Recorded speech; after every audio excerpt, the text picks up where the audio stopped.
Trip ಅದೆಲ್ಲ ಇರಲಿ. G S T ಬಗ್ಗೆ ನಾವು ಅವ್ರ ಜೊತೆ ಚರ್ಚೆ ಮಾಡೋಣ. ಇದು 1952ರಲ್ಲಿ ಈ ಫೈನಾನ್ಸ್ ಕಮಿಷನ್ ಅಂತ ಇಂಟ್ರೊಡ್ಯೂಸ್ ಮಾಡಿದ್ದೆ ದೇಶದಲ್ಲಿ ಕಾಂಗ್ರೆಸ್ ಸರ್ಕಾರವೇ. ನೆಹರು ಕಾಲದಲ್ಲಿ ಮಾಡಿದ್ರು. ಅಲ್ಲಿಂದ 50 ವರ್ಷ ಇವರು ರಾಜ್ಯ ಆಳ್ಕೊಂಬಂದ್ರಲ್ಲ ದೇಶನ. ದೇಶ ರಾಜ್ಯ ಇಲ್ಲ. ಆ ಗೈಡ್ಲೈನ್ಸ್ ಏನು ಇಟ್ಟಿದ್ದಲ್ಲ 1952ರಿಂದ ಆ ರಾಜ್ಯಗಳಿಗೆ ತಾರತಮ್ಯ ಮಾಡ್ತಕ್ಕಂಥದ್ದು ತಪ್ಪಾಗಿರ್ತಕ್ಕಂಥದ್ದು ಇದೆ ಅಂತಕ್ಕಂಥದ್ದಿದ್ದರೆ ಆ ಗೈಡ್ಲೈನ್ಗಳು ತೆಗಿಬೇಕಾಗಿತ್ತು ಅಂತ ಮೊದಲೇ ಹೋರಾಟ ಮಾಡಬೇಕಾಗಿತ್ತಲ್ವ. 50 ವರ್ಷ ಇವರ ದೇಶ ಆಳವ್ರೆ ಕಾಂಗ್ರೆಸ್ನವರನ್ನೇ. ಈಗ ಜ್ಞಾನೋದಯ ಆಗಿದೆಯಾ? ಇಷ್ಟು ದಿವಸ ಏನು ಮಾಡಿದರು? 50 ವರ್ಷ ಇವ್ರದೇ ಸರ್ಕಾರ ಇದ್ದಾಗ ಮಾಡ್ಬೋದಿಲ್ಲ. 10 ವರ್ಷ ಮನಮೋಹನ್ ಸಿಂಗ್ ಇರಲಿಲ್ವಾ? ಆಗಲೇ ಮಾಡಬೇಕಾಗಿತ್ತು. ಗೈಡ್ಲೈನ್ಸ್ ಎಲ್ಲ ಬದಲಾವಣೆ ಮಾಡಿ ಅಂತ ಹೇಳಿ. ಇವತ್ತು ಜ್ಞಾನೋದಯ ಆಗಿ ಅದೇಂಥದ್ದು ಜಿ ಎಸ್ ಟಿದು ನಮ್ಮ ಹಕ್ಕು ನಮ್ಮ ತೆರಿಗೆ ಮೊದಲು ಅವೆಲ್ಲ ಮಾಡೋರಂತೆ ಚರ್ಚೆ. ಇಲ್ಲಿ ಆ ನೈಸ್ ಹೆಸರಿನಲ್ಲಿ ಆ ಭೂಮಿ ಲೂಟಿ ಮಾಡ್ಕೊಂಡು ಸೇರ್ಕೊಂಡು ನೀವೆಲ್ಲ KDBನಲ್ಲಿ ಸರ್ಕಾರದ ಅಧಿಕಾರಿಗಳು ಕಾಂಗ್ರೆಸ್ನವ್ರು ಭಾಳ ಜನ ಸೇರಿ ಮಾಡಿದ್ದೀರಲ್ಲ. ಜಡ್ಜ್ಮೆಂಟ್ ಕೊಟ್ಟು ಈಗ ಇಷ್ಟು ದಿವಸ ಆಯಿತು. ಜಡ್ಜ್ಮೆಂಟಲ್ಲಿ ಏನು ಹೇಳೋರೆ? ಏನಾದ್ರು ಆ್ಯಕ್ಷನ್ ತೊಗೊಂಡಿದ್ದೀರಾ? ರೈತರಿಗೆ 2019 ಏನು ಗೈಡ್ಲೈನ್ಸ್ ವ್ಯಾಲ್ಯೂ ಇದೆ ಅದನ್ನು ದುಡ್ಡು ಕೊಡಬೇಕು ಅಂತ ಹೇಳಿ ಎಲ್ಲಿ MB ಪಾಟೀಲ್ ಎಲ್ಲವರೇ ಡಿನ್ನರ್ ಪಾರ್ಟಿ ಮೀಟಿಂಗ್ ಮಾಡ್ಕೊಂಡು ಕೂತಿದ್ದೀರಿ. ಆ ರೈತರಿಗೆ ದುಡ್ಡು ಕೊಡಬೇಕಲ್ಲ 2 ತಿಂಗಳೊಳಗೆ ಜಡ್ಜ್ಮೆಂಟ್ ಕೊಟ್ಟಲ್ಲ ಸುಪ್ರೀಂ ಕೋರ್ಟು. ಏನಾದ್ರು ರೈತರ ಬಗ್ಗೆ ಚಿಂತೆ ಇದೆಯಾ ನಿಮಗೆ? ಪ್ರತಿನಿತ್ಯ ಡಿನ್ನರ್ ಪಾರ್ಟಿ. ನಾವು ಡಿನ್ನರ್ ಪಾರ್ಟಿ ಎವರಿಡೇ ಮಾಡ್ಕೊಳ್ಳಿ, ಬೆಳಗ್ಗೆ ಸಾಯಂಕಾಲ ಎಲ್ಲ ಮಾಡ್ಕೊಳ್ಳಿ, ನಂದೇನು ಅಬ್ಜೆಕ್ಷನ್ ಇಲ್ಲ. ಆದರೆ ಏನು ಇವತ್ತು ರಾಜ್ಯದಲ್ಲಿ ಏನಾಗಿದೆ, ರಾಯಚೂರಿನಲ್ಲಿ ತೊಗರಿ 26,000 ಕ್ವಿಂಟಲ್ ತೊಗರಿ ಬಂದೈತೆ ಅಂತಾರೆ. ಅಲ್ಲಿ ತೊಗರಿ ಇವತ್ತು ಕೊಂಡ್ಕೊಳ್ಳೋರಿಲ್ಲ ಅಂತಾರೆ. ಇಲ್ಲಿ ಈ ಕಡೆ ಮೈಸೂರು ಮಂಡ್ಯ ಭಾಗದಲ್ಲಿ ಭತ್ತ ಇನ್ನೂ ಖರೀದಿ ಕೇಂದ್ರ ಓಪನ್ ಮಾಡಲಿಲ್ಲ. ಇದೆಲ್ಲ ಬಿಟ್ಟುಬಿಟ್ಟು ಈ ಕತೆ ಈ ರಾಜಕಾರಣ ಯಾತಕ್ಕೆ ಮಾಡ್ತೀರಿ? ಮೊದಲು ರಾಜ್ಯದಲ್ಲಿ ನಮ್ಮ ರೈತರಿಗೆ ಸರ್ಕಾರ ನೀವೇನು ಮಾಡಬೇಕಲ್ಲ, ಮೊದಲು ಅದು ಮಾಡ್ರಪ್ಪ. ಸುಪ್ರೀಂ ಕೋರ್ಟ್ ಆದೇಶ ಆಯಿತು, ನೈಸ್ ಕಂಪ್ನಿ ದರೋಡೆ. ಅದಕ್ಕೆ ಯಾರ್ಯಾರು ಪಾತ್ರ ಇದ್ದೀರಿ? ನಿಮ್ಮ ಜಯಚಂದ್ರನ್ನೇ ಕಾನೂನು ಸಚಿವರಾಗಿ ಅದರ ಅಧ್ಯಕ್ಷನ ಮಾಡಿ ಒಂದು ರಿಪೋರ್ಟ್ ಕೊಟ್ಟರು, ತಗೊಂಡು ಕಸದ ಬುಟ್ಟಿಗೆ ಹಾಕಿದ್ರಿ. ಏನು ಗ್ರೇಟ್ ಸಿದ್ದರಾಮಯ್ಯನವರು. ದೇಶದಲ್ಲಿ ಯಾರೂ ಮಾಡಿಲ್ವಂತೆ, ಇಂಥ ಮುಖ್ಯಮಂತ್ರಿ ಇಲ್ವಂತೆ ಪಾಪ. ಏನು ಮಾಡಿರೋದು? ಚರ್ಚೆ ಮಾಡಿ ನಿಂತ್ಕೊಂಡು ಇವೆಲ್ಲ ಚರ್ಚೆ ಮಾಡೋಕ್ಕಾಗಲ್ಲ. ಭಾಳ ವಿಷಯ. ನೈಸ್ ಕಂಪ್ನಿಗೆ ಸಂಬಂಧಪಟ್ಟ ಸತಿ ಆ ಪೇಪರ್ ಇಲ್ಲಪ್ಪ, ಇದೆಲ್ಲೋ ತೀರ್ಪು ಅದೆಲ್ಲ ಇರಲಿ. ಜಿ ಎಸ್ ಟಿ ಬಗ್ಗೆ ನಾವು ಅವ್ರ ಜೊತೆ ಚರ್ಚೆ ಮಾಡೋಣ.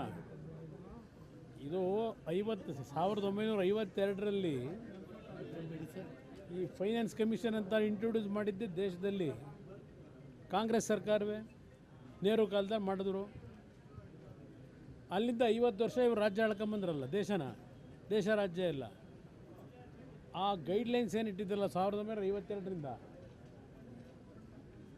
ಆ ರಾಜ್ಯಗಳಿಗೆ ತಾರತಮ್ಯ ಮಾಡ್ತಕ್ಕಂಥದ್ದು ತಪ್ಪಾಗಿರ್ತಕ್ಕಂಥದ್ದು ಇದೆ ಅಂತಕ್ಕಂಥದ್ದಿದ್ದರೆ ಆ ಗೈಡ್ಲೈನ್ಗಳು ತೆಗಿಬೇಕಾಗಿತ್ತು ಅಂತ ಮೊದಲೇ ಹೋರಾಟ ಮಾಡಬೇಕಾಗಿತ್ತಲ್ವ. 50 ವರ್ಷ ಇವರ ದೇಶ ಆಳವ್ರೆ ಕಾಂಗ್ರೆಸ್ನವರನ್ನೇ. ಈಗ ಜ್ಞಾನೋದಯ ಆಗಿದೆಯಾ? ಇಷ್ಟು ದಿವಸ ಏನು ಮಾಡಿದರು? 50 ವರ್ಷ ಇವ್ರದೇ ಸರ್ಕಾರ ಇದ್ದಾಗ ಮಾಡ್ಬೋದಿಲ್ಲ. 10 ವರ್ಷ ಮನಮೋಹನ್ ಸಿಂಗ್ ಇರಲಿಲ್ವಾ? ಆಗಲೇ ಮಾಡಬೇಕಾಗಿತ್ತು. ಗೈಡ್ಲೈನ್ಸ್ ಎಲ್ಲ ಬದಲಾವಣೆ ಮಾಡಿ ಅಂತ ಹೇಳಿ.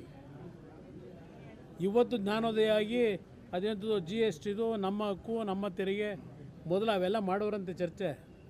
ಇಲ್ಲಿ ಆ ನೈಸ್ ಹೆಸರಿನಲ್ಲಿ ಆ ಭೂಮಿ ಲೂಟಿ ಮಾಡ್ಕೊಂಡು ಸೇರ್ಕೊಂಡು ನೀವೆಲ್ಲ KDBನಲ್ಲಿ ಸರ್ಕಾರದ ಅಧಿಕಾರಿಗಳು ಕಾಂಗ್ರೆಸ್ನವ್ರು ಭಾಳ ಜನ ಸೇರಿ ಮಾಡಿದ್ದೀರಲ್ಲ. ಜಡ್ಜ್ಮೆಂಟ್ ಕೊಟ್ಟು ಈಗ ಇಷ್ಟು ದಿವಸ ಆಯಿತು. ಜಡ್ಜ್ಮೆಂಟಲ್ಲಿ ಏನು ಹೇಳೋರೆ? ಏನಾದ್ರು ಆ್ಯಕ್ಷನ್ ತೊಗೊಂಡಿದ್ದೀರಾ?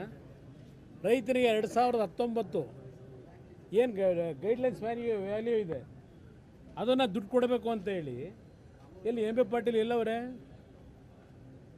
ಡಿನ್ನರ್ ಪಾರ್ಟಿ ಮೀಟಿಂಗ್ ಮಾಡ್ಕೊಂಡು ಕೂತಿದ್ದೀರಿ. ಆ ರೈತರಿಗೆ ದುಡ್ಡು ಕೊಡಬೇಕಲ್ಲ 2 ತಿಂಗಳೊಳಗೆ ಜಡ್ಜ್ಮೆಂಟ್ ಕೊಟ್ಟಲ್ಲ ಸುಪ್ರೀಂ ಕೋರ್ಟು.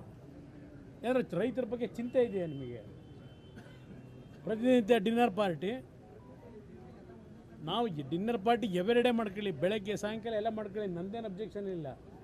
ಆದರೆ ಏನು ಇವತ್ತು ರಾಜ್ಯದಲ್ಲಿ ಏನಾಗಿದೆ, ರಾಯಚೂರಿನಲ್ಲಿ ತೊಗರಿ 26,000 ಕ್ವಿಂಟಲ್ ತೊಗರಿ ಬಂದೈತೆ ಅಂತಾರೆ. ಅಲ್ಲಿ ತೊಗರಿ ಇವತ್ತು ಕೊಂಡ್ಕೊಳ್ಳೋರಿಲ್ಲ ಅಂತಾರೆ. ಇಲ್ಲಿ ಈ ಕಡೆ ಮೈಸೂರು ಮಂಡ್ಯ ಭಾಗದಲ್ಲಿ ಭತ್ತ ಇನ್ನೂ ಖರೀದಿ ಕೇಂದ್ರ ಓಪನ್ ಮಾಡಲಿಲ್ಲ. ಇದೆಲ್ಲ ಬಿಟ್ಟುಬಿಟ್ಟು ಈ ಕತೆ ಈ ರಾಜಕಾರಣ ಯಾತಕ್ಕೆ ಮಾಡ್ತೀರಿ?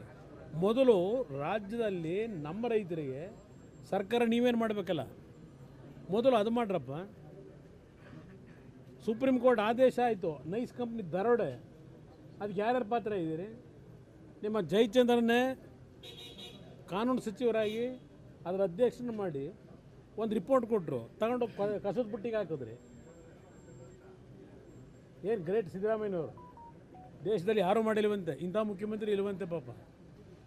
ಏನು ಮಾಡಿರೋದು? ಚರ್ಚೆ ಮಾಡಿ ನಿಂತ್ಕೊಂಡು ಇವೆಲ್ಲ ಚರ್ಚೆ ಮಾಡೋಕ್ಕಾಗಲ್ಲ, ಭಾಳ ವಿಷಯ ಇದೆ, ಮಾತಾಡೋಣ.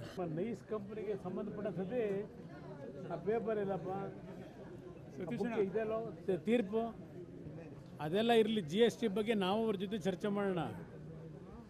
ಇದು 1952ರಲ್ಲಿ ಈ ಫೈನಾನ್ಸ್ ಕಮಿಷನ್ ಅಂತ ಇಂಟ್ರೊಡ್ಯೂಸ್ ಮಾಡಿದ್ದೆ ದೇಶದಲ್ಲಿ ಕಾಂಗ್ರೆಸ್ ಸರ್ಕಾರವೇ, ನೆಹರು ಕಾಲದಲ್ಲಿ ಮಾಡಿದ್ರು.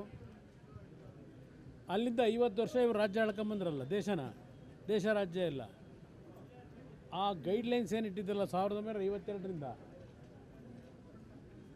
ಆ ರಾಜ್ಯಗಳಿಗೆ ತಾರತಮ್ಯ ಮಾಡ್ತಕ್ಕಂಥದ್ದು ತಪ್ಪಾಗಿರ್ತಕ್ಕಂಥದ್ದು ಇದೆ ಅಂತಕ್ಕಂಥದ್ದಿದ್ದರೆ ಆ ಗೈಡ್ಲೈನ್ಗಳು ತೆಗಿಬೇಕಾಗಿತ್ತು ಅಂತ ಮೊದಲೇ ಹೋರಾಟ ಮಾಡಬೇಕಾಗಿತ್ತಲ್ವ. 50 ವರ್ಷ ಇವರ ದೇಶ ಆಳವ್ರೆ ಕಾಂಗ್ರೆಸ್ನವರನ್ನೇ. ಈಗ ಜ್ಞಾನೋದಯ ಆಗಿದೆಯಾ? ಇಷ್ಟು ದಿವಸ ಏನು ಮಾಡಿದರು? 50 ವರ್ಷ ಇವ್ರದೇ ಸರ್ಕಾರ ಇದ್ದಾಗ ಮಾಡ್ಬೋದಿಲ್ಲ. 10 ವರ್ಷ ಮನಮೋಹನ್ ಸಿಂಗ್ ಇರಲಿಲ್ವಾ? ಆಗಲೇ ಮಾಡಬೇಕಾಗಿತ್ತು, ಗೈಡ್ಲೈನ್ಸ್ ಎಲ್ಲ ಬದಲಾವಣೆ ಮಾಡಿ ಅಂತ ಹೇಳಿ. ಇವತ್ತು ಜ್ಞಾನೋದಯ ಆಗಿ ಅದೇಂಥದ್ದು GSTದು ನಮ್ಮ ಹಕ್ಕು ನಮ್ಮ ತೆರಿಗೆ ಮೊದಲು ಅವೆಲ್ಲ ಮಾಡೋರಂತೆ ಚರ್ಚೆ.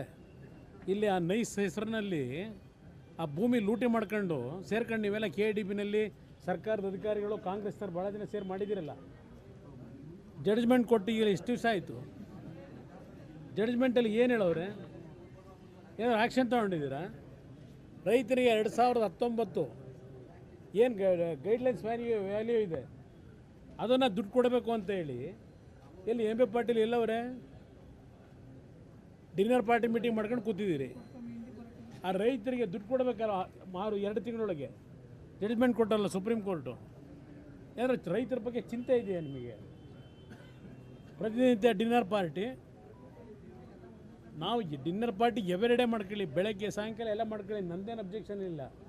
ಆದರೆ ಏನು ಇವತ್ತು ರಾಜ್ಯದಲ್ಲಿ ಏನಾಗಿದೆ, ರಾಯಚೂರಿನಲ್ಲಿ ತೊಗರಿ 26,000 ಕ್ವಿಂಟಲ್ ತೊಗರಿ ಬಂದೈತೆ ಅಂತಾರೆ. ಅಲ್ಲಿ ತೊಗರಿ ಇವತ್ತು ಕೊಂಡ್ಕೊಳ್ಳೋರಿಲ್ಲ ಅಂತಾರೆ.